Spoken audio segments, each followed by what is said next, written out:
The ABB FIA Formula E Championship is back in China.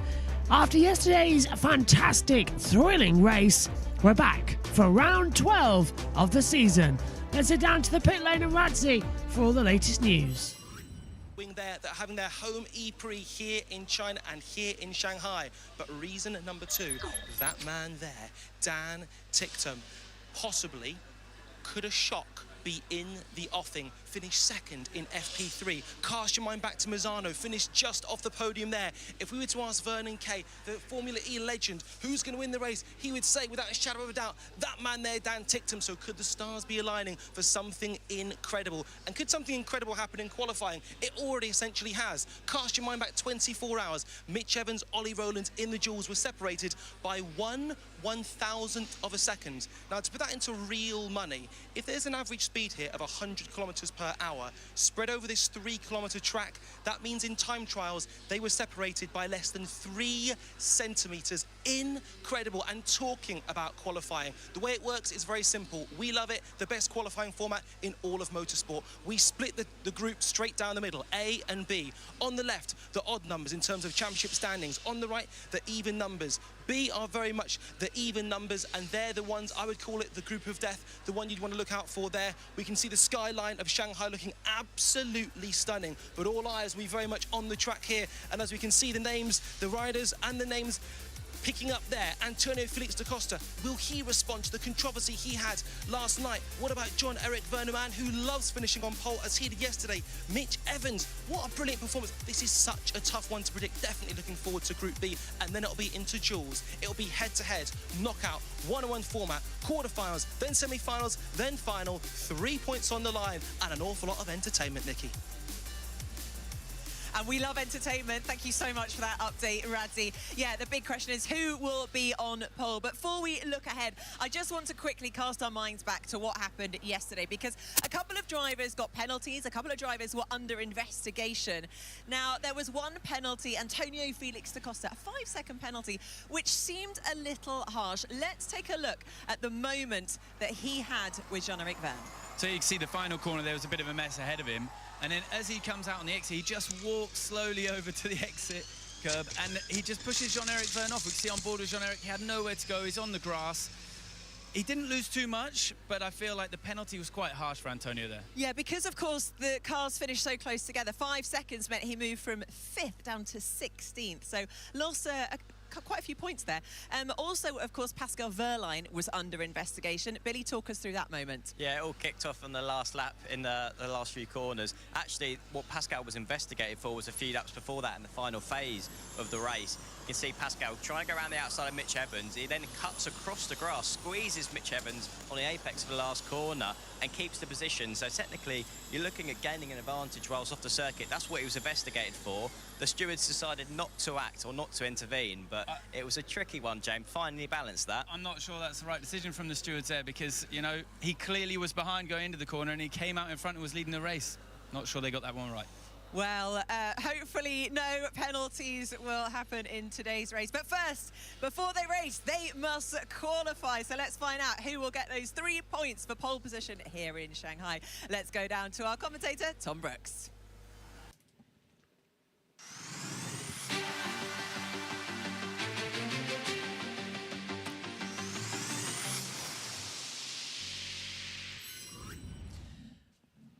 Ready, set, go for qualifying for round 12 of the ABB FIA Formula E World Championship here at the magnificent Shanghai International Circuit. Who knows what we're going to see happen in the next few minutes of qualifying as well. These segments are going to be thick and fast as well. Group A and Group B, a 12-minute run. Then we see as well the break around before going in for the following session. That will then take up as well with Group B, another 15 minutes into the duels, up to 350 kilos of power there as well. So this is going to be a big one. The drivers are ready, the teams are ready, and the green light is on at the end of the pit lane as well. So we're underway for this one. Buemi, Frines, Cassidy, all leaning out on the circuit as well right now. And out they go then. Finally, we're underway. Down the world feed, Tom Brooks alongside as well with James Rossiter and Billy Monga. Later on, Ed Hunter and Joe Samaniego is going to join me in the commentary box for the action here on JB Motorsports. We all get about an hour's sleep, actually, in between as well. Busy day here on JB Motorsports as well. After this, you've got 6:55 for the F3 Monaco feature. Shanghai, the race, that's at 7:30. 8:40, you've got the F2 feature. So it all sort of kicks off from there.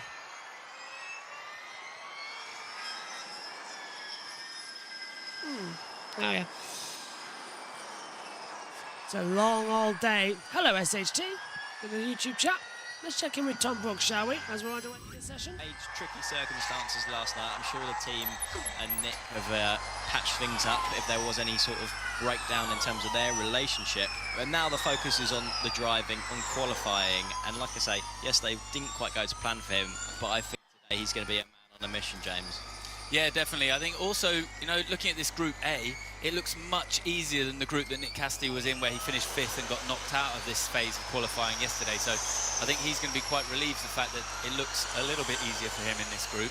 Also, Dan Ticktum has a great chance today of making it into the duels, and could we see him spring a huge surprise? Yeah, home race for ERT this weekend. Lots of personnel that have come over, ready to watch the race. The grid was packed yesterday, full of people, but also especially down on the both ERT cars for Sergio Sette Camara and for Dan Ticktum. As James said, of course, Dan Ticktum really quick in practice this morning, less than a tenth of a second away from Nick Cassidy, so there's a good opportunity there for them to spring a few surprises. And that car's been quick in quality this year. Yeah, it has been quick in qualifying. Sette Camara has been, I guess, in the ERT, the one who's more managed to extract the maximum out of it in qualifying trim. I think Dan will have had a few opportunities. There's been a couple of moments earlier in the season where he didn't quite get the tyre strategy right, and that kind of affected things. But obviously, in free practice this morning, when Dan Ticktum looked quick, they were running, you know, full power, 350 kilowatts. In this part of qualifying, they don't get that opportunity, so they're at 300 kilowatts. So whether that will have a factor in terms of the performance of that ERT car, we'll have to wait and see. And in terms of the weather, it's a lot hotter today, James, than it was this time yesterday. We were expecting temperatures up in the early 30s, 32, 33 degrees for the E-Prix this afternoon. Yeah, definitely.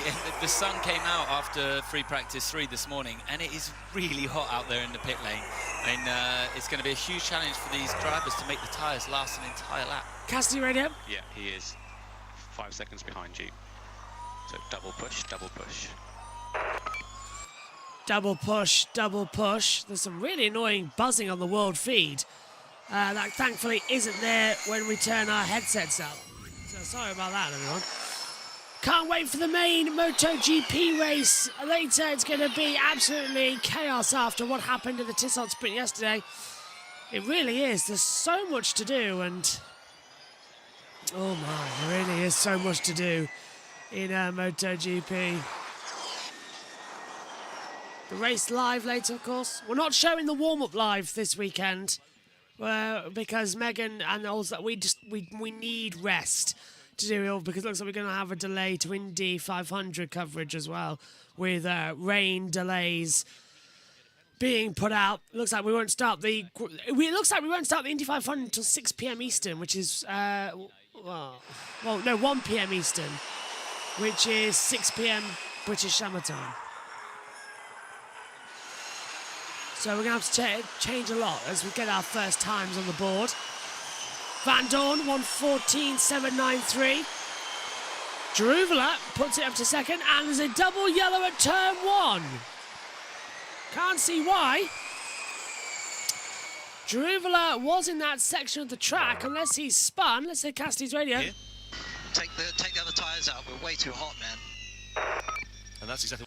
Yeah, so, yeah, the tyres are too hot. So, a little thumb up there from Cassidy. Yeah, Jeruvela going slow on the racing line, getting out of the way. And Cassidy giving a thumbs up. I hope Jeruvela's okay. He hadn't gone for a spin there as well. The yellow flag came out for some reason, unknown to us as to why at this present time. But everyone now just making it safe. Nobody wants to play the extra factor and go one step further, have an accident, put it off the track and all that jazz as well. This session, Van Dorn, Fine, Streamer, Ticton, Gunther, Roland, Boemi, Dennis, Finish tries to freeze. Cassidy, the 11 in so far. Gunther's got a fastest sector 1 of the Delta time, 25.224. So there are still some manoeuvrings around that they could change it to as well. Cross the line. Gunther, second fastest, down again. 0.114 the pace. Here comes Cassidy across the line then as well. Cassidy 10th. So Nick Cassidy not improving on these tyres, who he says himself they are too hot out there. They're too hot a tyre, they're not working, they're not gripping into the surface. Track temperature is at 28 degrees, air temperature is at 30. Black and white flag for Van Dorn for driving unnecessarily slowly. Saw that a lot in Formula 1 yesterday actually, the driving unnecessarily slowly mark. As they turn now back into the braking zone for 1 and 2. Rather than just having that inside line as well.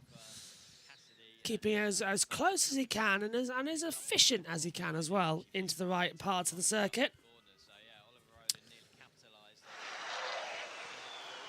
And Cassidy jumping around everywhere on the circuit right now. So yeah, oh, big snap from Cassidy coming through 10. Rhea stepped out big time. He's got the fastest first sector and second sector. Some marshals there.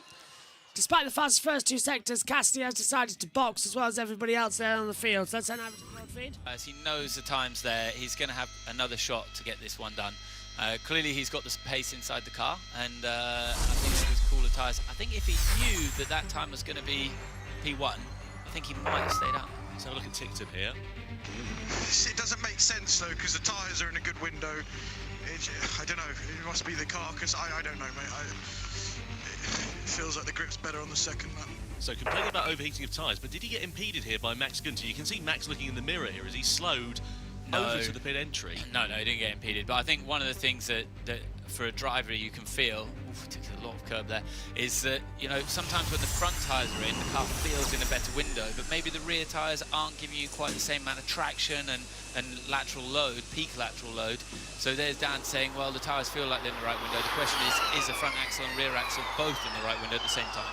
Yeah, we've spoken a lot about setup of the car over the course of this weekend. You know, some drivers had a stronger front of the car compared to rear of the car, and vice versa. It's about finding that balance. Yeah, 100%. Like I say, I touched on it earlier about the long apex corners here, and I think that highlights any setup imbalances even more, because you go into a corner, you have that strong front end, but the rear of the car can't hang on to it, then you're sliding all the way through these long corners, and once you start sliding, you can't really correct it and, you know, get things back on track. So it was interesting speaking to John-Eric Verne, because he got pole yesterday, but in the semi-final, in the first part of the lap, he had a wobble on the way in and it cost him quite a lot of lap time, but he was able to correct it for the next lap. So all the drivers out there, they will be trying to learn as much as possible from these early laps in order to deliver when it counts at the end of this group qualifying. Speaking of correcting, I must correct myself from earlier on. A 1:13.5 was the quickest time set by Nick Cassidy, but he did that twice in FP3 this morning. Yeah, but that was in the 350 kilowatts. You know, we're in 300 kilowatts now. The fastest time we saw in 300 kilowatts yesterday in the group phase was 14.1.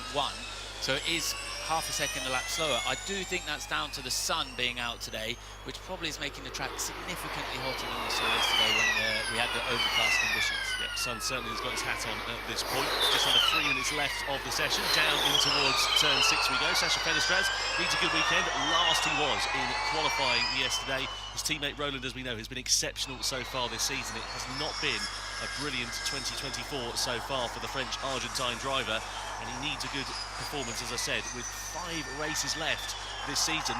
There's going to be a lot of questions being asked about whether he's going to be retaining that seat for next year at this point. Yeah, there's no doubt he's a driver under pressure. He's got a great pedigree, Sasha, but it just feels like, you know, after a strong rookie season, he's failed to capitalise and deliver on that. You know, he was probably one of the drivers coming into the season we were looking at, you know, that potentially take things to the next level and, you know, be challenging the likes of the Jags and the Porsches. We see him cross the line. Yeah, Fenestraz and De Vries go up then into second position as well. So Mahit De Vries carry on that pace he had from yesterday. in the race and goes up the order. Let's take a look at Cassidy. Again, he's in trouble. This is coming through technical. This is the twitch I saw, yeah. Takes too much entry curb to the clip at 9, and the rear steps out at him. So he's fighting for control. The tyre's not gripping up. They're chewed up, actually, as well on the front. So into 9, takes a bit too much curb, and the rear just steps out on him as well. And it tries to clip it and oversteer it, and it just didn't work as well. So not the best situation running there, unfortunately. 94 thousandths of a second separate the top 4 at the moment. Do I wish I wasn't commentating on this session right now? A little bit, because my voice is dead. When we get to the duels, that's when the qualifying format really heats up a lot as well, as you all know. Also, who decided to put the Shanghai E-Prix on the same weekend as Monaco Formula 1 and Indy 500? It's like, we are non-stop all day thanks to this. It is insane. It's really insane about how many people having to take that through. Boemi up towards the line then. What is Sebastian's time? He's 10th at the moment, doesn't it? No, he's starting on the lap, but he's not improving. No one's improving out there due to the track conditions. Boemi, first sector time. Down. No one improving. You could run faster than this. No one knows what's happening right now. 97th down at the moment.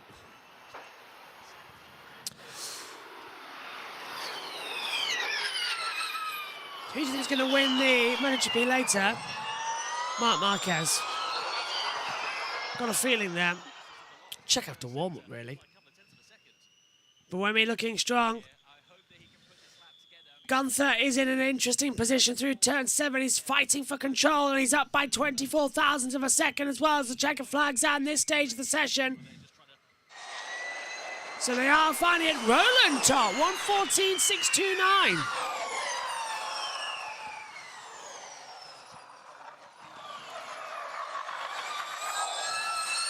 Boemi, cross the line. Stays 10th. Boemi doesn't improve. Gunther goes 4th. Kicks out Fenestras, who stays 5th. Friends just behind, stays 9th. And Vision having the day from hell. Cassidy, fastest first sector as well. Okay, second sector. Cassidy does go through to the duels with a 3rd place. Betters yesterday's 5th place in Group A. Drubel at 9th. Ticktum and Dennis late. Can Dennis get through? Ticktum can't. Dennis is the last one across the line. Can he make it to the duels or not? No! Dennis is out of the duels. Wow! Cassidy goes through. De Vries goes through. Vern Dorn and Roland as well. But Gunther, Fenestras, Ticktum, Dennis, Drubel, Franz, Boemi don't go through. That's a shock. Seen the top 4 covered by such a small margin. That is absolutely incredible. 25 thousandths of a second separate the top 4. The top 11 by 0.3 of a second. Gunther, top 5 by 43 thousandths of a second. To deliver fastest again. Come on. It was a good lap. We perform when it counts. Good job, guys. Good stuff then for Oliver Rowland. Just a notice coming up on our timing screen that Max Günther and Dan Ticktum are under investigation for impeding both of those drivers out of the group stages. So let's see what will come as of that as we head into Group B qualifying.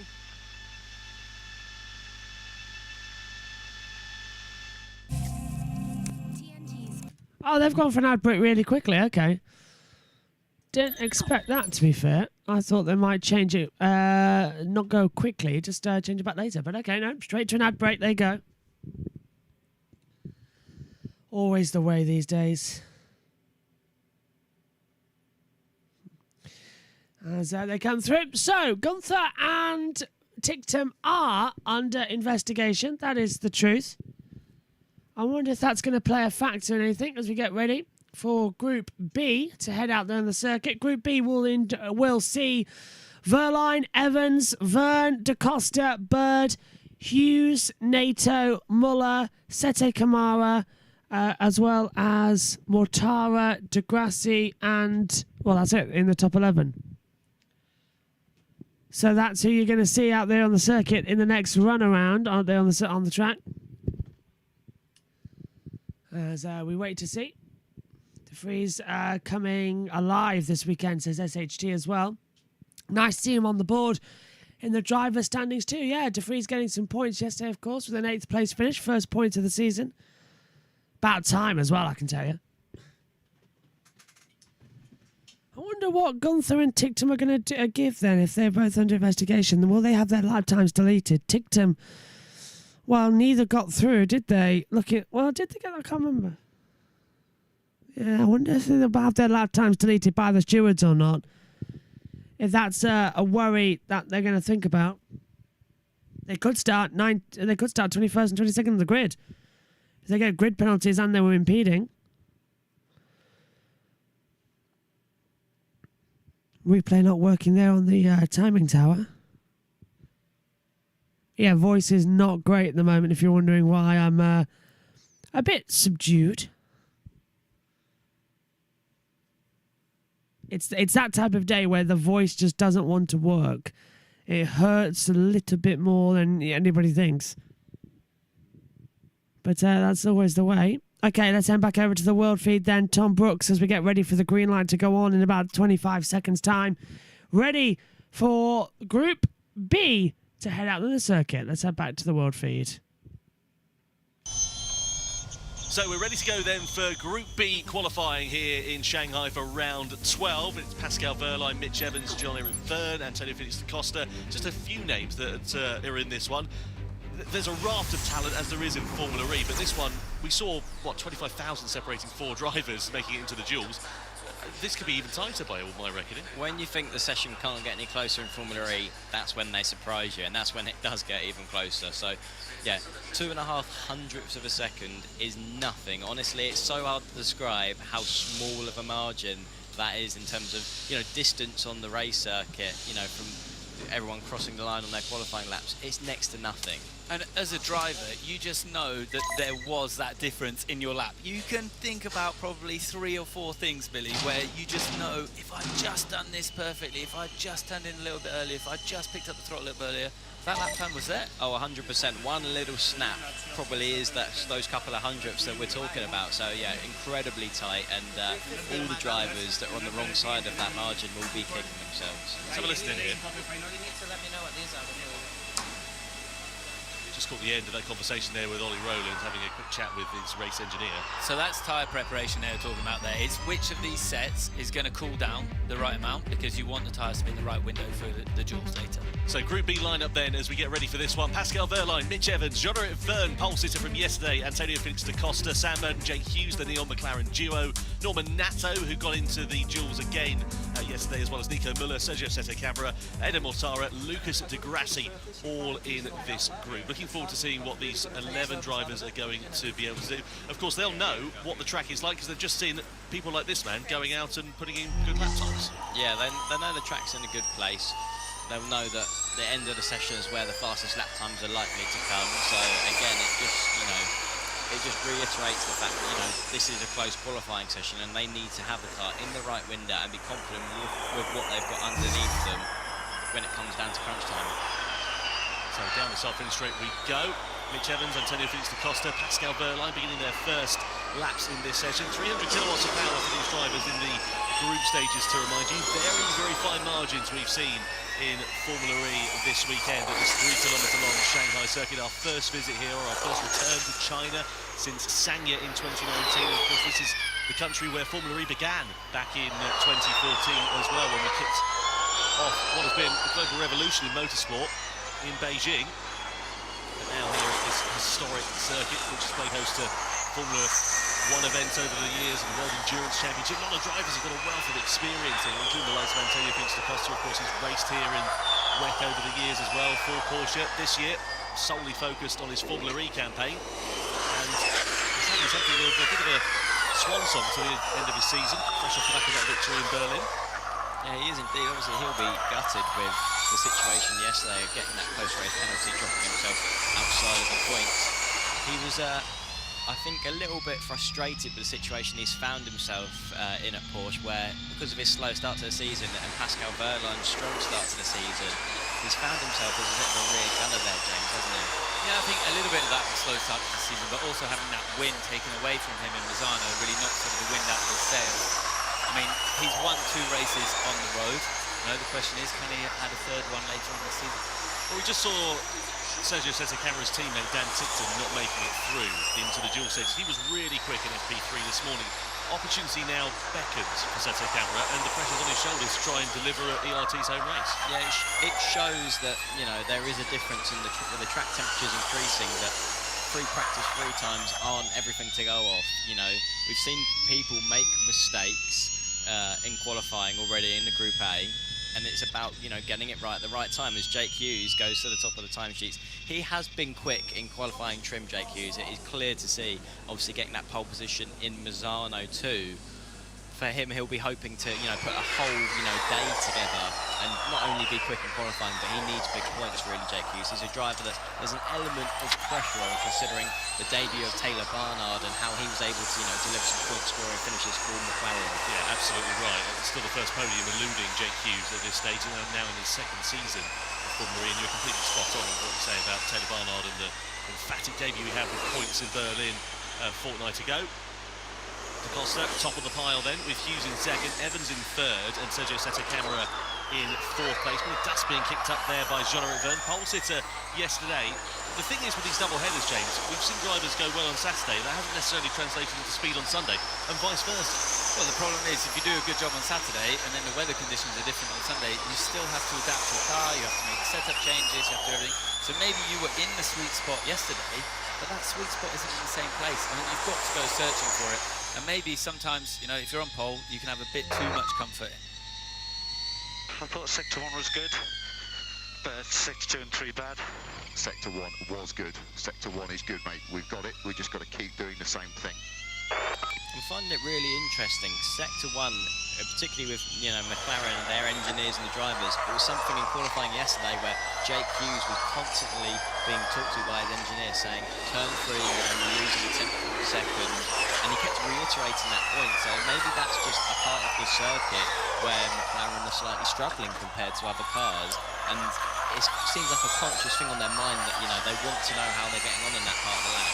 The only problem I can see is Sector 1, if you take too much from your tyres, you'll do a great Sector 1, but you'll struggle when you get to the end of the lap. And I wonder if Sam's taking a little bit too much out of the tyres, doing a great Sector 1, and then the tyres just aren't hanging on for the end of the lap. He's still relatively recent from the return of his wrist injury as well. I imagine that's probably a factor, because he did 160 laps on in the simulator.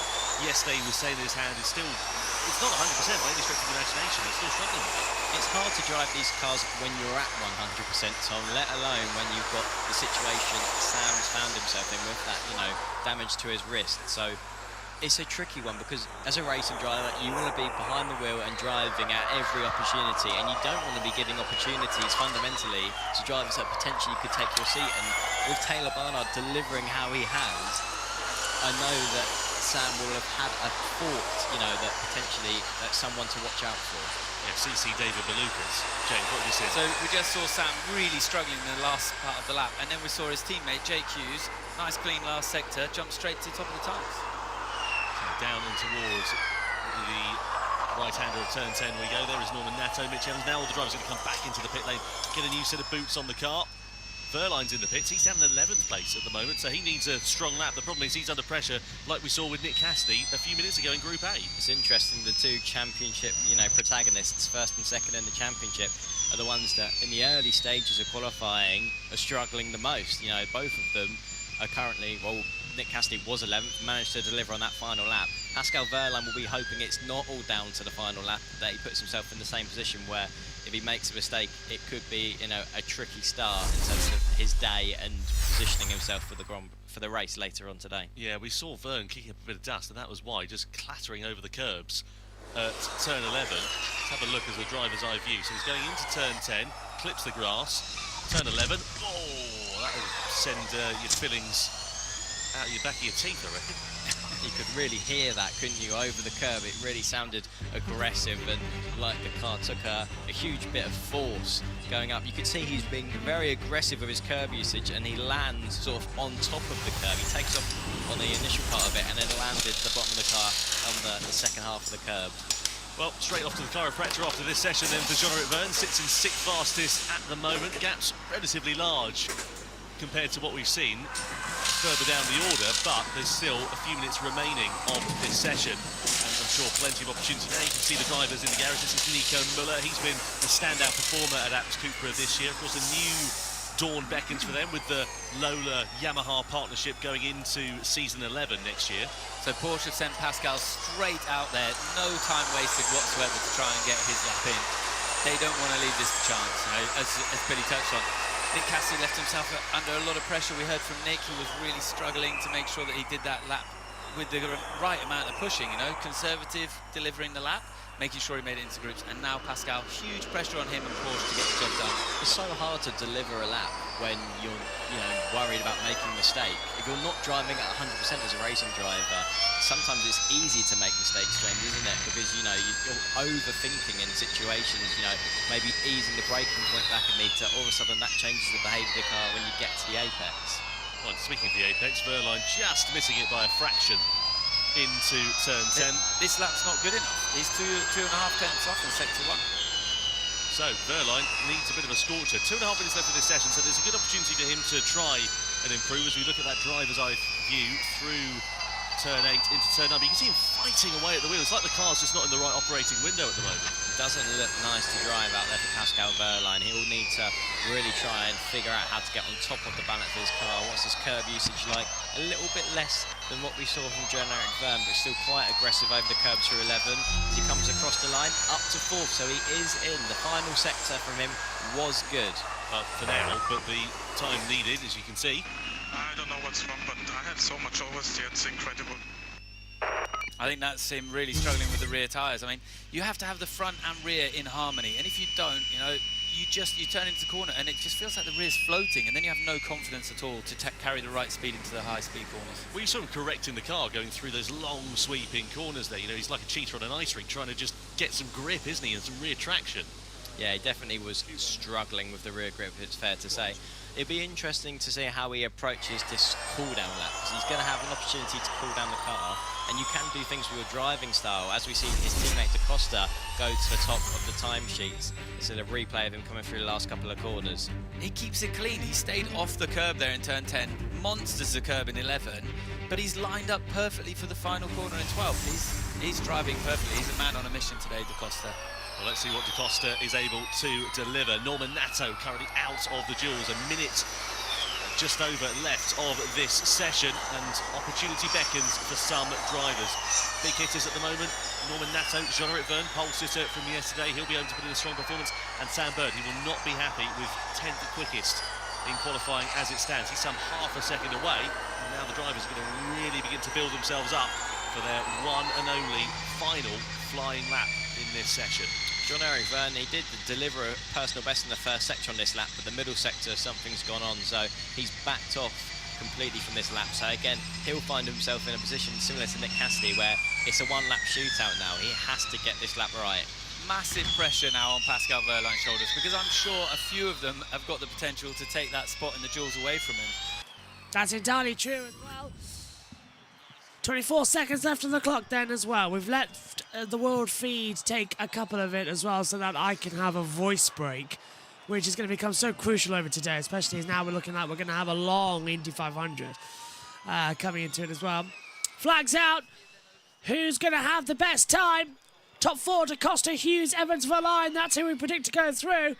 Senna, Kamara, Nato, Vergne, Mortara, Muller, Bird, De Grassi all out of it. Vergne, remember, yesterday was on pole position.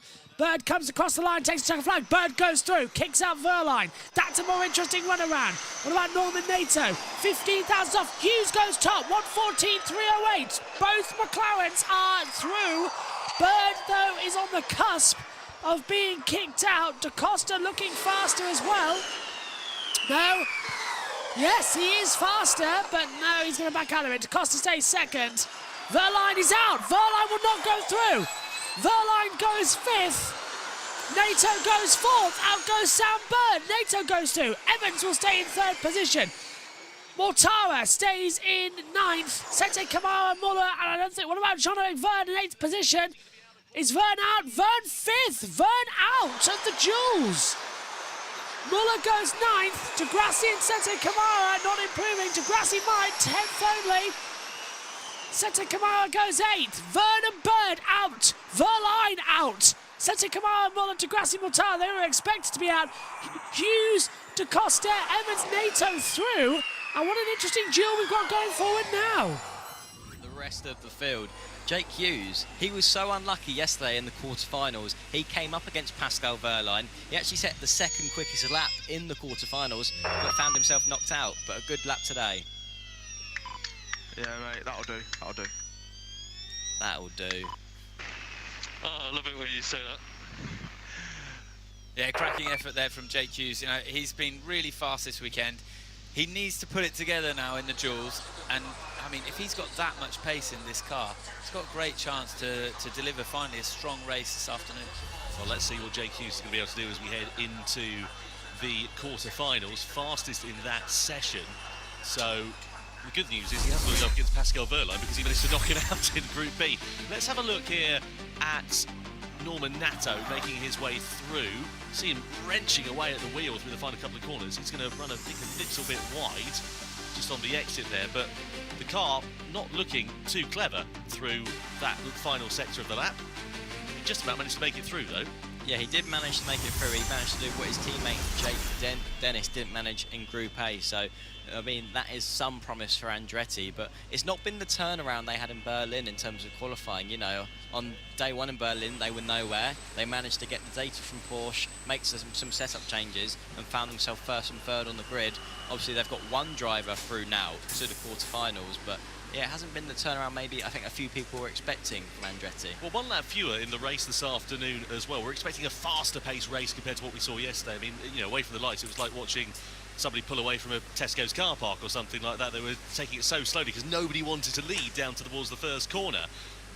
Wehrlein now has given himself the arduous task of having to fight his way through the field, and obviously that is in the danger zone because there could be more contact. Yeah, Pascal's going to have a completely different race to what he had yesterday, where he was the driver who decided to take that, you know, initiative and lead the race for maybe too long. He was describing it because at the end of the race he did find himself with quite an energy shortage, but you know, I think he would have preferred to be leading the race and dictating it than now finding himself, you know, in that mid-pack where there's danger of, you know, losing a front wing end plate and, you know, putting yourself in a bit of a precarious situation. Well, there we are. Pascal Wehrlein out of Group B qualifying. Jean-Eric Verne also as well. Hughes, DaCosta, Evans and Nato go forwards into the quarterfinals, coming along the way here in a few minutes. Certainly is an entertaining run around then as well. So the next ones are out then with the quarterfinals being put up as well. This is going to be a little bit more entertaining, I think, coming into it. Fingers crossed it is going to be a smooth run around as we wait then for Cassidy versus Van Dorn.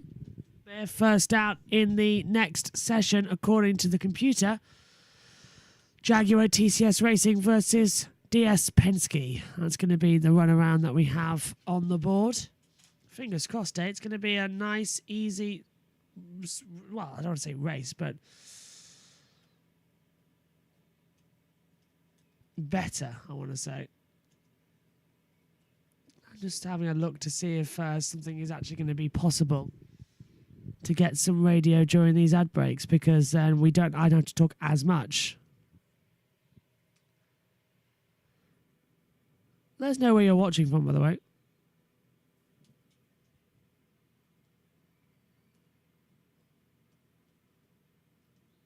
Yeah, not working this at all.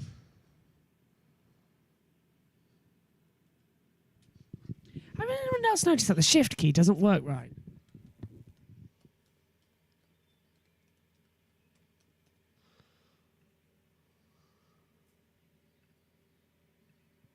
Oh, and now it works right. Blimey, Discovery Plus is annoying. And now we need to solve a puzzle. I never know the amount of puzzles that people need to solve in order to get things on. There's your results then from all the sessions so far.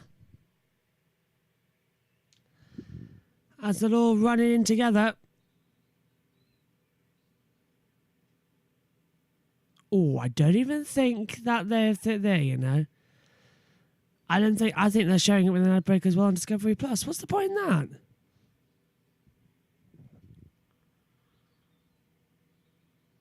Can't even find Formula E when you want it to.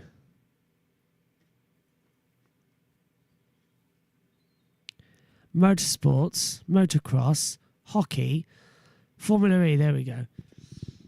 Some have pictures, some don't have pictures. And I believe Shanghai Masters they've called this one. How bizarre. But I've done all this and there's not even a...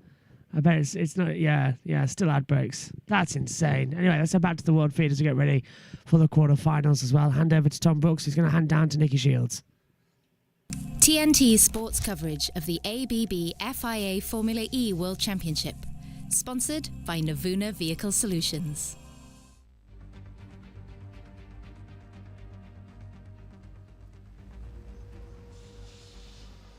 Well, that was an unbelievably tight Group A. 25 thousandths of a second between the top four. I don't think we've ever seen such a tight qualifying session. But obviously, congratulations to Oliver Rowland getting through, but commiserations for Jake Dennis not. Yeah, tough one for Jake Dennis. It was so close, as you said, the tightest qualifying we've ever seen. And Max Günther, who was in 5th place, 43 thousandths off the pace.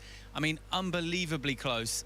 Yeah, very tough and challenging out there for everyone. Yeah, it is indeed. Well, let's take a look at that moment that, well, basically the difference, I suppose, between what happened to Pascal Wehrlein and also Jake Dennis with Billy. So I'm down here at the E-pad now. I'm going to take a little look, first of all, at the start of Jake Dennis's lap. This is where we heard him on obviously on the radio, sort of complaining about the car balance. Didn't quite have what he needed to have to get through. Slowed it down for you here. So you look at his steering wheel as he comes through turn 1 and 4. A big kick of oversteer takes him away from the apex. Just not the start to lap Jake Dennis would have wanted, and that put him on the back foot, eventually running out of pace and losing position, not making it through to the duels, which is obviously disappointing for him. Then we're going to go straight across to Pascal Wehrlein. Again, another championship contender. This is on board with him here as we come through, and you can look at the rear grip. And again, I'm going to slow it down for you. 7 and 8 long apex corners where you need to have the right balance. You can see the soaring effect at the wheel that Pascal Wehrlein's got going on here. Just really hasn't got the car where he wants it. You can see again as you go through 8 here, just constant movement and fighting on the steering wheel. It's just not what you need to be quick round here. It's really been a tricky day. The temperatures are higher. The situation out there for Jake Dennis and Pascal Wehrlein in qualifying, where they didn't have the car underneath them, now means they're out of qualifying and they're going to have more work to do in the race today. Brilliant, thanks so much for that, Billy. Yeah, let's talk about Group B as well. Again, it was tight, but not as tight as we saw in Group A. Commiserations for Pascal Wehrlein. How much work has he got to put in to finish on the podium? Well, yeah, he was knocked out in P7, not the way he wanted to start his day. He's got a huge challenge ahead of him, but also clearly he's not comfortable in his car, as we saw from the analysis with Billy there. His teammate, by contrast, P2 in the session, completely comfortable with his Porsche. And let's talk about what a great moment for McLaren, for Jake Hughes, quickest of Group B. Yeah, amazing lap from him. That was a stunning lap. He would put himself a couple of tenths in front of everybody when we were just discussing how close the other session was. Mega lap from him. Let's see if he can put it together in the duels. Yeah, I mean, we saw yesterday how Nick Cassidy climbed from P10 to finish on the podium. So we know that being in that mid-pack, it's very much possible to move your way up the grid. But we've got a couple of laps less in today's race. How much of an effect will that have during the race? Well, you got more energy per lap if you divide it up. So that's one thing. But let's not forget, Cassidy started 10th yesterday. Pascal's going to start around 14th. That's a vast difference, and it's going to be a much bigger challenge for him to fight through. But then, out of all the cars, you know, the Porsche powertrain, it's not only fast, but it's very efficient. It is, but it's going to be tough today. We've got different weather conditions. It's so hot sat out here in the pit lane. So, yeah, it's going to be a very tough day for the boys. Yeah, it will. Well, we know who the top 8 drivers are going to be on the grid, but we don't know how they're going to line up, and we don't know who is going to claim pole position. Let's find out how they get on now in the quarters, the semis, and the final stages here in qualifying. Time to go over to our commentator, Tom Brooks.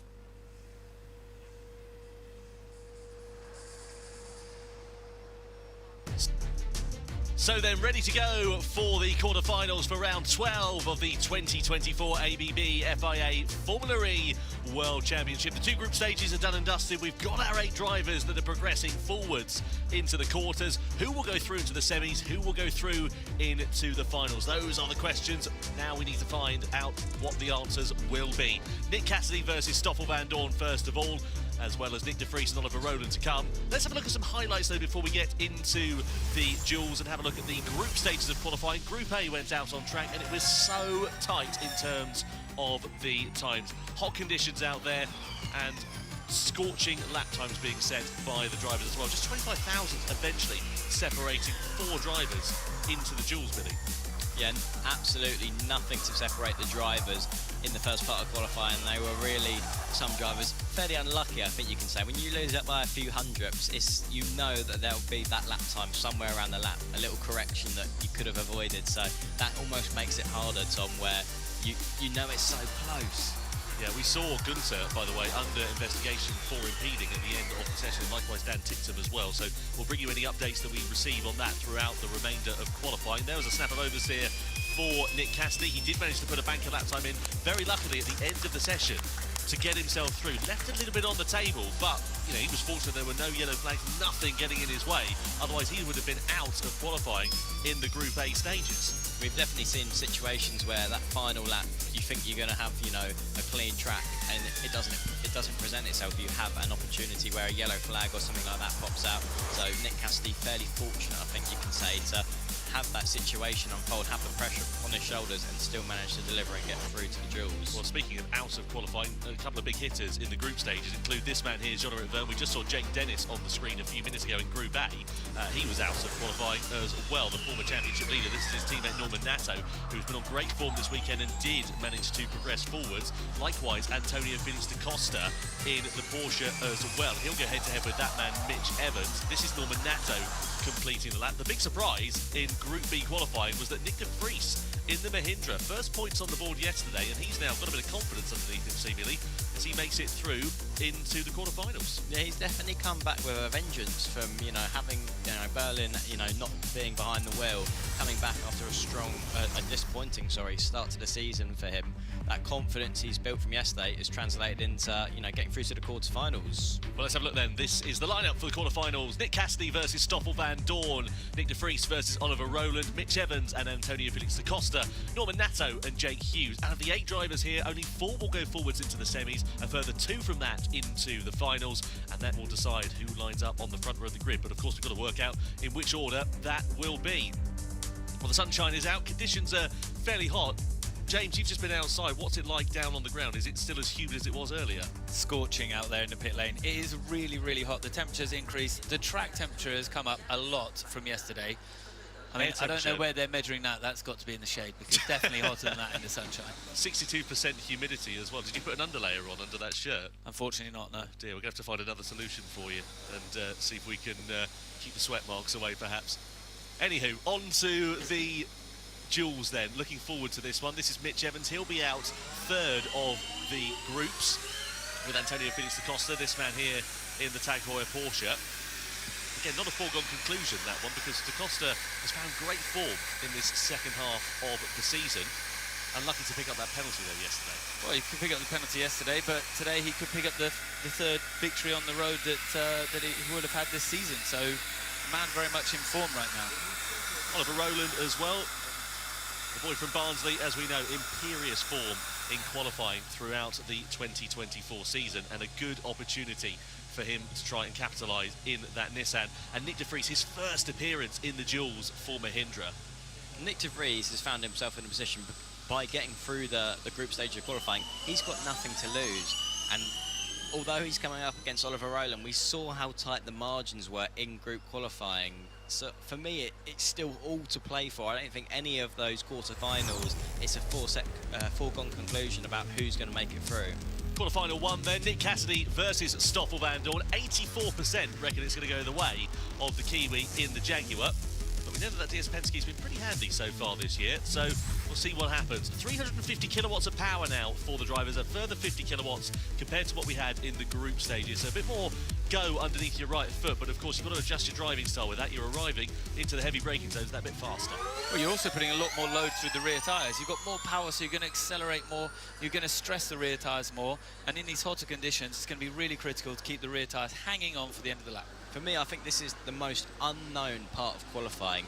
Obviously, when you have the group qualifying, you've got more than one lap to build that confidence and know what you've got underneath you. Quarterfinals, this is their first lap with 350 kilowatts, so there is so much, difference in terms of braking points, how they can, how that affects the car balance in the middle of the corners. So a lot to learn in a short space of time. See, our virtual race engineer says that Hughes is getting the best out of his tyres without a prep lap.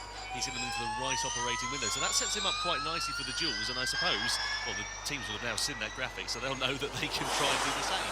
Yeah, that's the one problem, actually. What we got going on here is the fact that now that the race engineer said that, everyone is going to know the same thing. But let's take a look then. De Vries and Rowland, they can now enter the fast lane. Cassidy versus Vandoorne then in quarter-final number 1. Who's going to have the advantage? There we go. Full driver tracker. And the quarterfinals are underway. Cassidy heads down towards turn number 1, the long sweeping double apex right-hander. Flicks the car in, lets it drift up wide. Here comes Vandoorne. What does he do down to turn 1? Cassidy's first sector, a 24.844. Let's see what Vandoorne can do. In the first mini sector, he's already 5 thousandths of a second faster.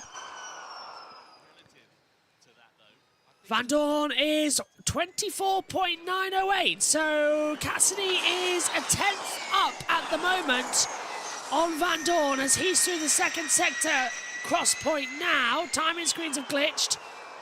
23.601 for Cassidy's second sector. Vandoorne's going to be meeting that shortly, coming through turn 7. Vandoorne goes... He's not telling me actually on the timing tower. They've crashed. Timing, I don't know Vandoorne's time.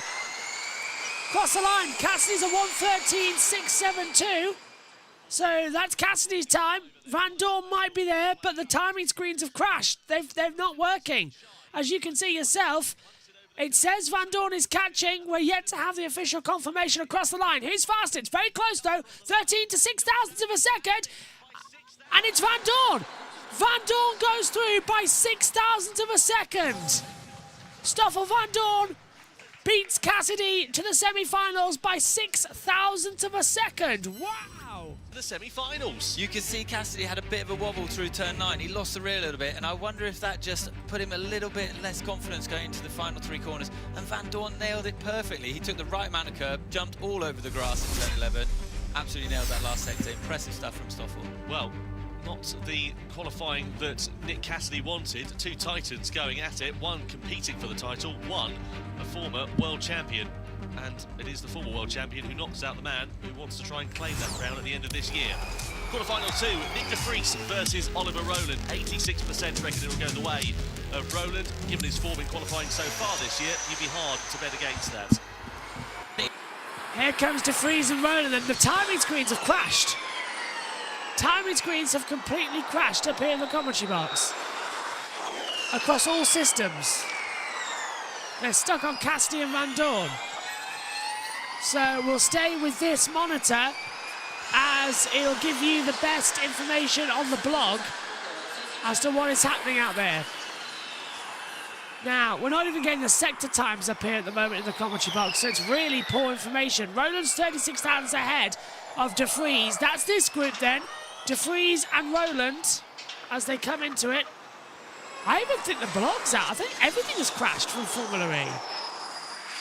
Really strange situation right now. Roland's up by 42 thousandths over a second according to the TV pictures. I'm going to hand to Tom Brooks. Quicker than Stoffel or Nick Cassidy there in Sector 2 from De Vries. Very impressive stuff. Well, we've been pretty hooked up through those long sweeping corners of turn 7 and 8 through into turn 10 we go. Not clunking over the curbs as much as we've seen some drivers, just leaving a bit of margin on the table. What's it look like though as he comes out of the final corner? It's a 13.817 then for Nick De Vries. A couple of tenths of a second slower than we saw from Stoffel Van Dorn. Here comes Roland through. He's lost a bit of time in that second sector compared to De Vries. He's losing time further still. So could Nick De Vries be on for a spot in the semi-finals in his first ever visit to the duels in 2024? Around the final corner we go. Roland's going to have the mother and father of all final sectors. Kicks up dust and tries to gain time. And De Vries has done it! De Vries is through! De Vries goes through to the semi-finals as the timing screens come back. Be fantastic. Mahindra watching on in disbelief. What is going on in these duels? They're surprising us and clearly the fans at home because the predictor from the guys at home favoured the wrong person. Okay, you've done it, mate. Well done. So back round to the box. Brilliant job. Well, first time in the duels and beginner's luck then for Nick Cassidy. Sorry, for Nick De Vries, I should say rather. Phenomenal job. There's a couple of upsets we've had so far, but the difference in the line in the last sector interests me. Nick De Vries actually gaining a lot of his advantage in that final part of the lap and taking less curves. So I wonder where people have been using that line throughout the whole weekend, whether it is just starting to get a little bit too much now. Quarterfinal 3, Mitch Evans versus Antonio Felix da Costa. Evans then begins his flying lap. Pressure is now on because his teammate has just been knocked out. Right. Yeah, huge pressure now as they come into it. They've just got to make sure it's all go. Trying to see what the first sector time is now on the board. It's not telling us. 24.908 for Evans in that first sector. Da Costa, we've gone side by side. So Da Costa's the live picture. I've never said this before, but I'm really struggling up in the commentary box right now. So I apologise if it's not the usual. Evans' first sector was a 24.908. Da Costa's a 24.844. Second sector for Evans is a 23.681, I can tell you. Da Costa hasn't reached turn 7 yet. He's still at turn 6, so we'll wait to see what he has on the board as well. Hopefully he might have something to come through, though, and some sort of power trip to see if he can go through 0.002 of a second at the moment. Da Costa's a 23.675. So remarkably close now between them all in the quarterfinals as they turn again. They're all going so slow by the onboard angles. Evans is a 113.888. What Da Costa going to be as he comes into the last two corners? Flicks left, flicks right, out of the last corner. It's a 113.752. Da Costa goes through ahead at the duel as we get ready for the final one. 2, so that's another championship contender out of qualifying in the quarterfinals. We've just seen Nick Cassidy go out. Evans has done the same. Oliver Rowland has gone for a Burton as well. Verline was out in the group stages, as well as Jake Dennis. What is going on? We've had 3 quarterfinals, and the predictor vote has got the wrong driver each time. Yes. Yes. Just through. Good job. In the procedure. Well, the other interesting thing for me is the fact that the guys who lose in this phase in the quarterfinals, your grid position is based off your lap time still from this section. And Nick Cassidy is so far the fastest of the losers. Well, there's an accolade. Quarterfinal 4, Norman Nato versus Jake Hughes then. Ignore the predictor, he's been wrong every time so far. Ignore the predictor, he's been wrong every time so far. So earlier this year, but Norman Nato very handy around this Shanghai circuit. He's been quick in the free practice sessions so far this weekend. Yesterday he was 7th on the grid. His teammate though, Jake Dennis, was out in the group stages of qualifying, so pressure is on for the Andretti driver to deliver. I think Jake Hughes has impressed me the most with the group qualifying we had earlier on in the session. He was really quick, had a good 2/10 advantage over the rest of that group, and it looked like a competitive group. So here we are with Norman Nato coming through the first sector, only a 25.0 for him, so not the best start to lap. Jake. Yeah, not that best at all. It's 25.040, and Hughes is a 24.943. Hughes is already up by a 1/10.5 of a second, so there's not going to be that big of a difference or improvement so far as we were expecting. NATO second set to 23.560, Hughes 23.548, so it's still there's a 10th gap between them. It's going to be close, but Hughes should have this one and get through towards the semi-finals as well. NATO screaming as he comes into the last two corners, end of the back half of the track here at Shanghai. Up towards the line. And NATO's a 1:13.836. Hughes just behind him. Up to the line for Hughes in quarterfinal 4. 1:13.836. Hughes goes through by 73 thousandths of a second to the Jules. Into the semi-finals. A round of applause from Neon McLaren and from Ian James. So, we've got a very unexpected lineup as we head into the semi-finals. Nick de Vries versus Stoffel van Dorn. Jake Hughes versus Antonio Felix da Costa. If you had a quid on that before this start of this session, you'd be quid in. That'll do, mate. That'll do. Lonesome round of applause then from Jake Hughes. Thinking the same thing. Interestingly enough for me, Nick Cassidy did the second fastest lap time of everybody in the duels, and he's out. Exactly the same situation we had yesterday where Jake Hughes found himself in that position. So, yeah, one duel in the quarterfinals really seeming to be the fastest of the bunch. For me, the fact that that's the first quarterfinal suggests that maybe those track temperatures getting a little bit hotter. Maybe as we're getting further into this qualifying, the drivers start to struggle more and more with getting those tyres in the right window. Well, for Jake Hughes, all he's got to do is do the same lap time a couple more times, and he'll be in with a shout. He's going to have to go a little bit faster than that, I think, if he comes up against Antonio Felix da Costa. That's a very good point. And also, let's not count out Nick de Vries. He's put in some good performances so far here today. He's into the semi-finals, so, well, I mean, at worst, he's going to be, what, 600 grid? Something along the lines of that? Not bad. Not bad indeed. I mean, yeah, Nick de Vries has really taken a lot of confidence from yesterday's result. It's good to see because he's had a difficult start to the season, so we always like an underdog coming through in Formula E, and that's what we seem to have right now.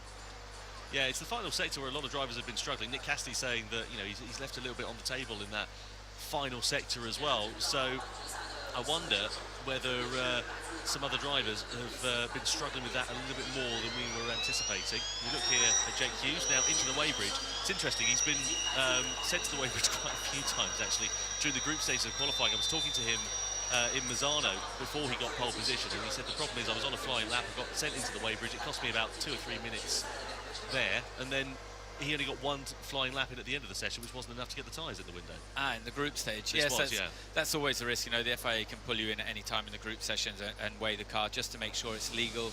You know, obviously coming in the middle of the session is a key moment where it needs to be done to check that everything's all present and correct, really. Here is Stoffel van Dorn then. Looking forward to seeing this, a duel between the 2021 and the 2022 champions, of course. It's easy to forget that Nick de Vries is a former champion, given it's been a few years since he took that accolade, but yeah, very well placed to try and knock out this man here, Stoffel van Dorn. You can see how hot it is out there. Just look at him. He looks like he's roasting inside that helmet. Absolutely. Let's have a look and see how we got here then into the semi-finals. So 8 drivers started. We're now down to 4. Nick de Vries versus Stoffel van Dorn in semi-final 1. Semi-final 2 will be Jake Hughes versus Antonio Felix da Costa. We've got some big hitters from the quarterfinals, including Nick Cassidy, Oliver Rowland, and also Mitch Evans. Big names in the title fight. We've got a lot of work to do here this afternoon.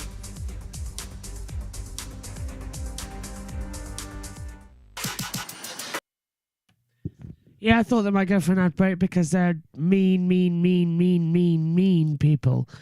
And, you know, don't care about anything like that. It's the middle of the night. Nobody is actually, you know, paying attention to anything in the UK on ad breaks. They don't need to play them, but they still do, which is really annoying. But we're getting ready for the next one to go out there on the circuit, and that is going to be the semi-finals, de Vries and Van Dorn out first, and I'm going to leave the semi-finals in the hands of Tom Brooks Tom Brooks, and them lot.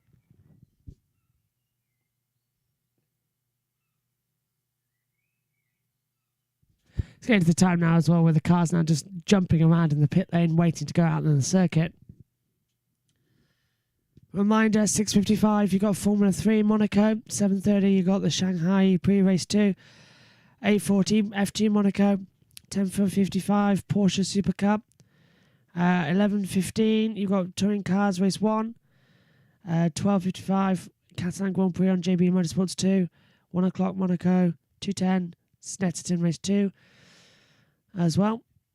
And then 4 o'clock, Indy 500. 11 o'clock, we'll be there as well for NASCAR Coca-Cola. 5 o'clock for race 3 from Snetterton. So who's going to be into the final then? Who's everybody's picks to go into the final? That's what I want to know. I tell you what though, next weekend is going to be a breeze compared to this. Not doing this. Double in Detroit, NASCAR, and some MotoGP. That's a fine weekend compared to 42 streams in 3 days.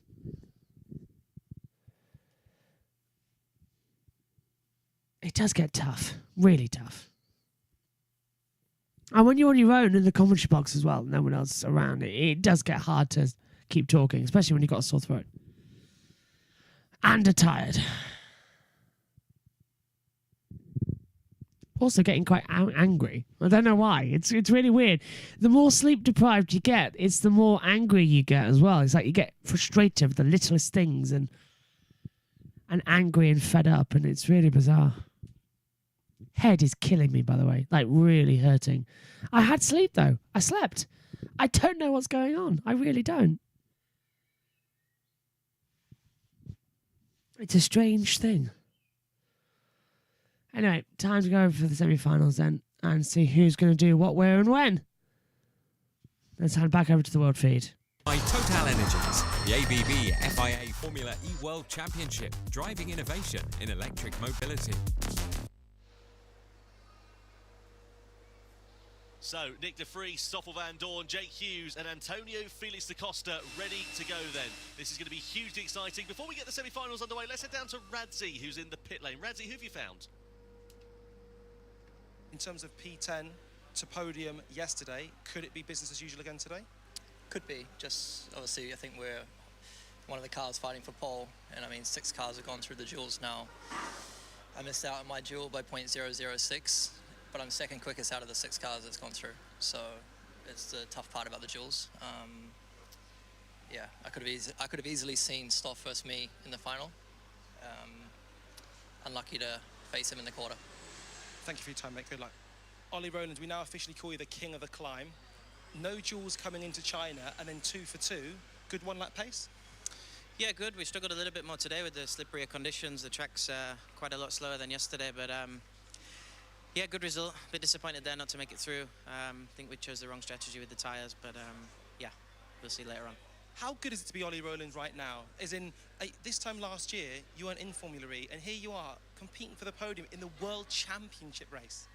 Yeah, absolutely. You know, it's been a fantastic year. We find ourselves with a lot of points, P3 in the Drivers' Championship. It's obviously a great year. There's 5 races left, so we need to keep fighting and see if we can stay there. Race well today. Thank you. Good to hear there from Ollie Rowland. Tell you what, he's mentioned your beard game, Bill. I think he's top of mind. Got a bit of a way to go. So the semi-finals for round 12, Nick De Vries versus Stoffel Van Dorn, Jake Hughes and Antonio Felix da Costa going head-to-head. Of course, the big hitters we just heard there from Nick Cassidy and from Oliver Rowland. Frustration for Cassidy in particular at the end of the quarterfinals. It's a harsh format when you come up against someone like Stoffel Van Dorn. Well then, ready to go for semi-final 1. Nick De Vries versus Stoffel Van Dorn. Mahindra versus DS Penske. And Stoffel Van Dorn is the favourite amongst the predictor votes at home as well. What's your favourite, James?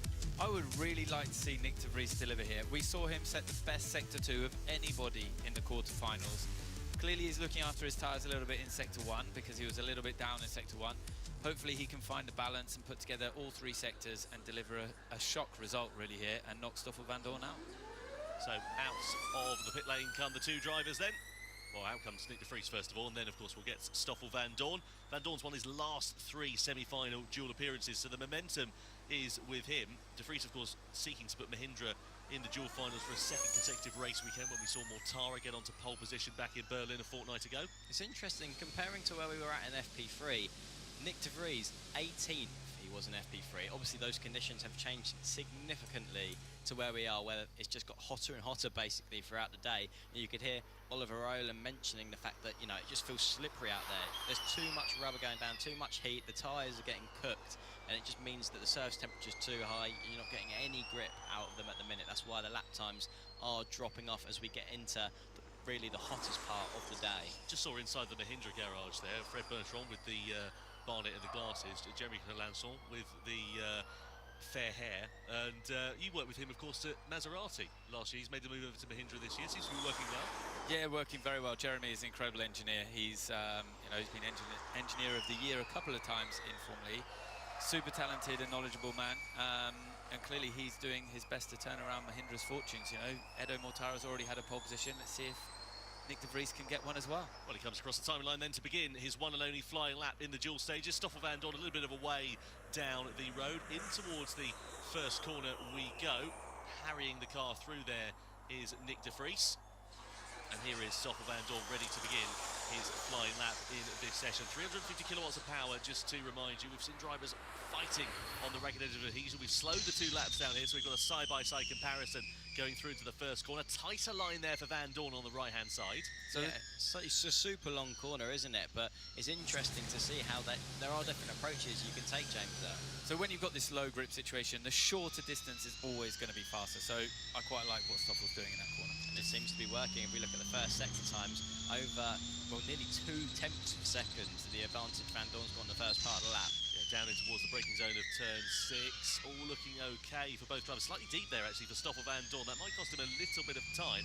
What's the second sector looking like for de Vries? It's a 23.5.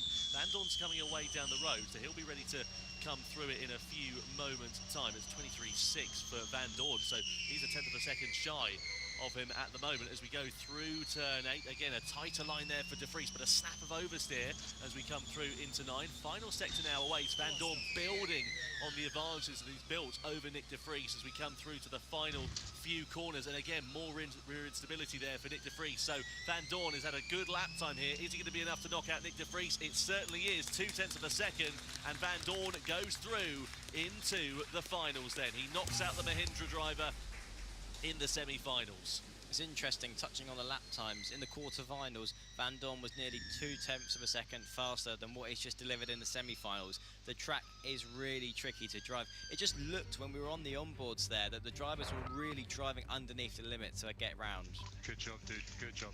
Into the final. Good man. Well, that'll be his 4th appearance in the final in 2024, but he's not started on pole position this year.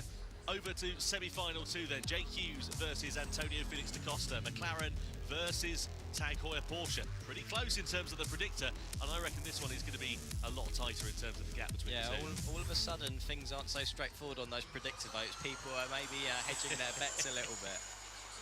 So down the start-finish straight we go here with Jake Hughes then. He has been a master over the course of one lap. A pole position here in Misano, a couple of pole positions last year in his rookie season as well, as we look at the DAC attack, winding himself up out of the final corner of turn 12 and also coming across the timing line. Needs to try and get those 3 points for Tag Heuer Porsche, not only important for him, but also for the team's championship as well as we come in towards the business end of this season. A good first sector there from Jake Hughes, 24.8. That's kind of there or thereabouts from what we've been seeing from the quicker drivers so far in this stage of qualifying. Let's have a little look. We've got Antonio Felix da Costa's on board as he comes through the apex of 3, keeping that really tight line that you mentioned, James. Now we're in this low grip situation where the temperatures have spiked up, and still actually Jake Hughes has got the advantage going through that first sector by half a tenth. So through the right-hander we go of turn 8. Couple of bites of the cherry there for Jake Hughes. He tries to get the car rotated, he then flicks it through the left-hander. Coming in towards the final sector, 23.6 for Hughes in sector number 2, 23.635, so just a few hundredths of a second in it. Da Costa is certainly catching in the latter half of this lap. Hughes comes out of the final corner across the timeline at 13.865. That's a handy lap time there for the Briton in the Neon McLaren, but can Da Costa match it? He's about 8 hundredths of a second shy, nearly up to a tenth of a second or so, but if he has a good final sector, he could be ready to spoil Hughes' party. Out of the final corner we go for the DAC attack then across the timing line. Hughes has done it, a 13.846 for Hughes, a 13.980 for Antonio Felix Da Costa, sees Jake into the finals for the second time this season. The predictor vote was right. It was close, but it was right. What's impressive for me there is in the semi-finals, we had 3 Formula E champions, and Jake Hughes managed to knock one of them out and get himself into the final. Well, there's a McLaren on the front row of the grid in Monaco, courtesy of Oscar Piastri, and there'll be another McLaren on the front row of the grid here this afternoon in Shanghai. Potentially one step higher. Might even get the pole. I don't want to jinx it. I know what the commentator's curse is like. I know what my luck is like as well. I'll take that gamble. I'm not chancing anything at all. Great lap time, though, from Jake Hughes. Really extracting the maximum of the Neon McLaren in qualifying. Let's hope he's able to do the business this afternoon in the 28-lap E-Prix. Well, interesting enough, Hughes was also slightly faster than Van Dorn. And when I say slightly, I mean less than a hundredth. I was looking forward to Da Costa doing it because I could have used the DAC of the net pun, but it didn't pay off, unfortunately. You and your puns, Tom. I know. Christmas crackers, normally, in case you're wondering. Okay, so yeah, so you're the fastest car in the semi-finals? Interesting that he just said that you're the fastest car and he didn't give the information that you just gave us, James, about only 8 thousandths of a second in it. Just building that confidence within Jake. Yeah, hopefully Jake doesn't ask what the gap was, because yeah, if you find out your 8 thousandths difference to Stoffel going to the final, you're definitely not going to have a lot of confidence. It doesn't really make you think, oh yeah, I'm much faster, does it? No, I've got this one in the bag, 8 thousandths. Well, there is Alan Cox, race engineer for Jake Hughes, stand-up comedian in his spare time as well, if you've heard the jokes on the team radio. Alongside you? Yeah, exactly. We do a Double routine. act. Yeah, we do a routine together, actually. Maybe we should. Right, here's how we got into the finals then, from the quarters into the semis. So, Van Dorn, De Vries, Da Costa and Hughes through from the quarterfinals. Semi-finals, we see Van Dorn and Hughes going through, so we say goodbye to De Vries and Da Costa. And into the finals, it is Stoffel Van Dorn in the DS Penske and Jake Hughes in the Neon McLaren, who will be going head-to-head in the fight for pole position.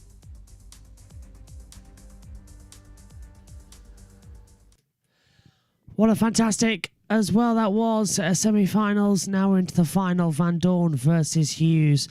Exactly who's going to turn out on top as well. It's going to be quite interesting. That'll run around in a few moments' time when we get into it as well. Just checking as well if anybody's saying anything. Just a weather update on the Indy 500. There is a big 2 bouts of rain, one at 10 a.m. and then one just after the race start towards 1 p.m., 2 p.m. So there's a lot of worry that we might not get any rain, any racing in.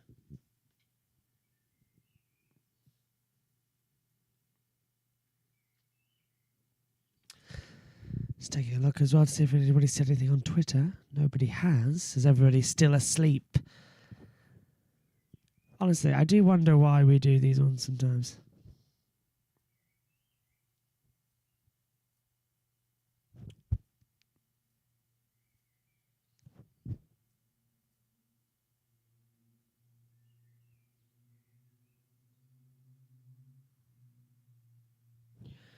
So just having information come to me now as well that the investigations that we're going to be witnessing might actually involve some grid penalties for some blocking that we saw earlier on in this session.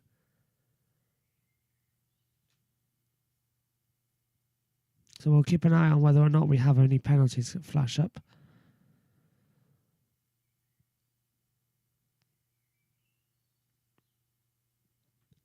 Not yet back on from the world feed, which is sometimes really annoying, especially there's a 2-hour gap where I get a bit of a nap, which I'm really like chasing down, because it's in about 10 minutes time I get to get out this commentary box. So you're sort of chasing it down and you run out of energy, and then you really want to get back in there, because I've been up now for 4.5 hours and that's coming off on only a couple of hours sleep. When I woke up, I felt fine.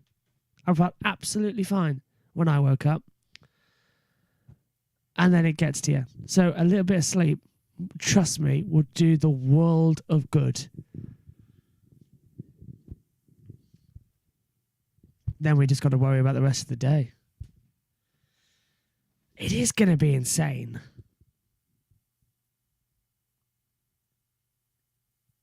I am quite worried, actually.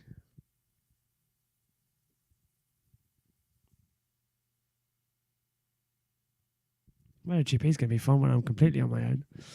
Let's head back over to the world feed, though, for the build-up to the final. Is presented by Total Energies, the ABB FIA Formula E World Championship, driving innovation in electric mobility. So they're ready to go for the finals for round 12 here in Shanghai. Stoffel Vandoorne versus Jake Hughes going head-to-head in a few moments' time. We're going to catch up with Nick de Vries, though. He made it through to the duels for the first time in 2024, into the semi-finals, no less, as well, just losing out to Stoffel Vandoorne right at the end of that. He was down talking to Radzi. Let's catch up with the former world champion. Nick de Vries, we know you're a former Formula E World Champion, but your first points of the season were here yesterday. Your first duels of the season just happened. You must be pretty pleased.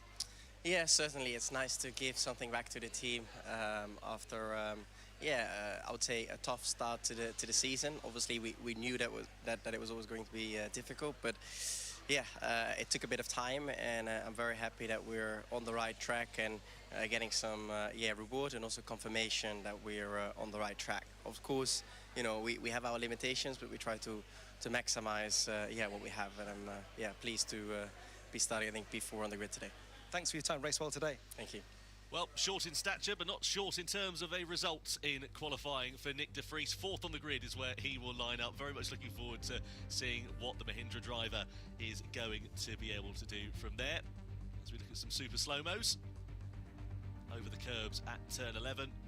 It's been a real resurgence to form for Mahindra. If you remember this time last year, they were just completely down and out, suffering software-related problems. No results that, you know, they couldn't buy any good luck at all, seemingly. This time, though, they've really managed to turn their fortunes around. Yeah, Nick de Vries in particular, it's taken him time to get, you know, back up to speed with the world of Formula E. You know, it's a very different series to what he was previously doing in Formula 1, and it's good to see him, you know, obviously feeling more confident from the sounds of that interview with what he's got underneath him. He still knows there's work to be done, but points are available from where he's starting today.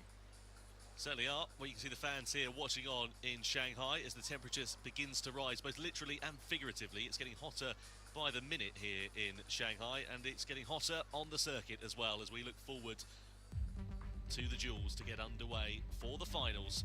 Once again in that fight for pole position. Just a reminder of how we got here then, looking at this dual ladder. So we had Cassidy and Vandoorne, de Vries and Rowland, Evans and Da Costa, Nato and Hughes from the quarterfinals. Into the semis we had de Vries and Vandoorne going head to head, Hughes and Da Costa also as well, and we see Vandoorne versus Hughes then here in the finals. Drivers now heading out onto the fast lane at the exit of the pits. It'll be Vandoorne out first of all, an indeterminate period of time, and then Jake Hughes will be out onto the circuit as we see which of these two drivers will be able to extract the maximum from the DS Penske and the Neon McLaren. Very close in terms of the 47-53 predictor votes. Hughes slightly the advantage. Who's your money on, Tom? You're going to give him commentators' curse? No, I'm not a betting man here. I'm staying well away from that. James, who do you reckon? I reckon the fastest one's going to be on pole. I like that. Very political answer there. Very different. There's a team principle, if ever you've heard one. Out of the pit lane we go. So Stoffel Vandoorne exits then into DS Penske. Wants to be careful to get heat into the tyres, but not too much, though.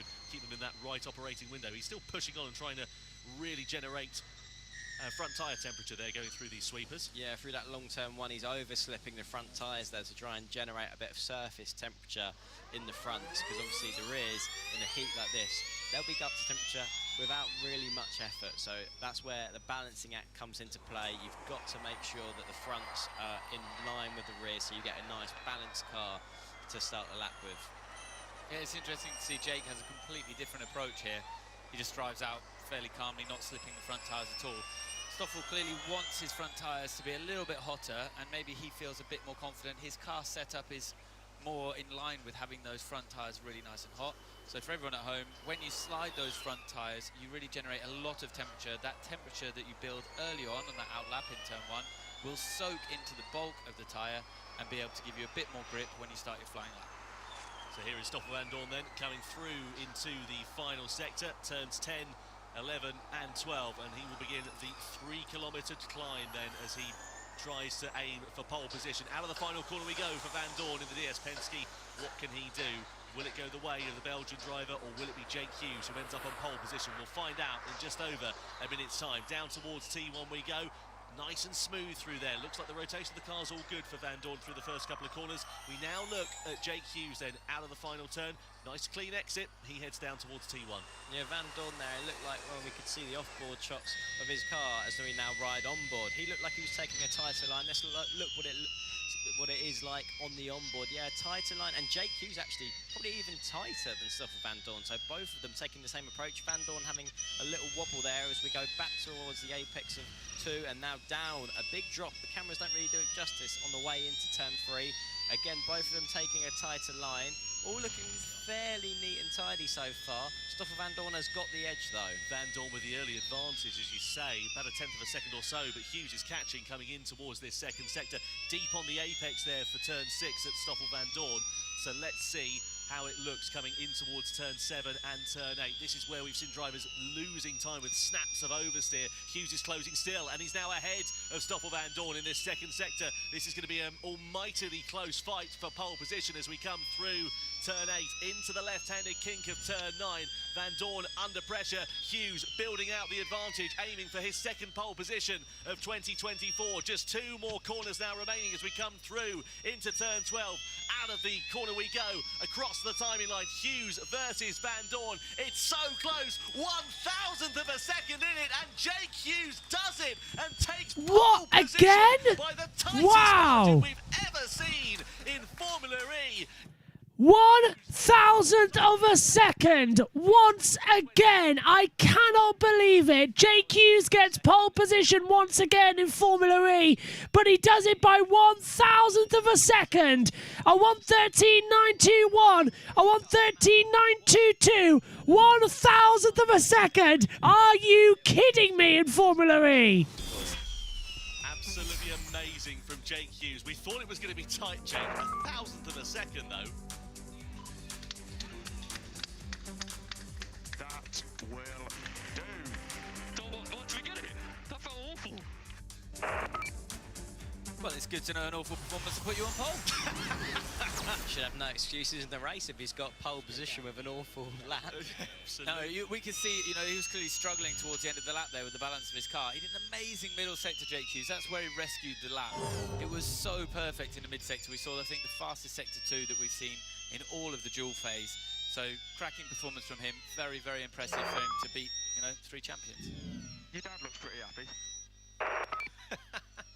I love to hear Jake Hughes on the radio. That is his 4th pole position of his Formula E career, his 2nd of the season.